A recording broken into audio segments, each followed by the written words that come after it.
Olá, pessoal. Mudei novamente o visual da frente da lareira. Aquele outro visual eu achava que tinha muita informação. Esse está mais sutil, mais delicado.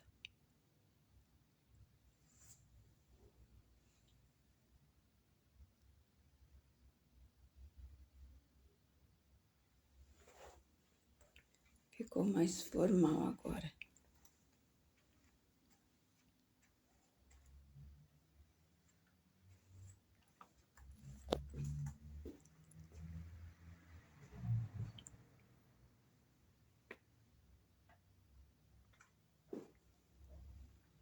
Visual geral dela.